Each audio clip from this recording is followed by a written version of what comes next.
今日は私のトリミング。もうすぐかな。エレベーターに乗って地下2階へ。着いたよ。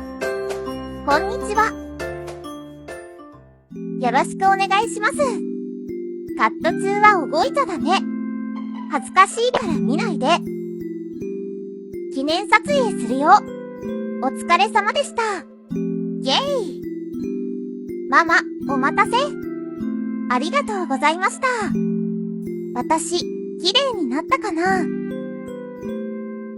ふふ。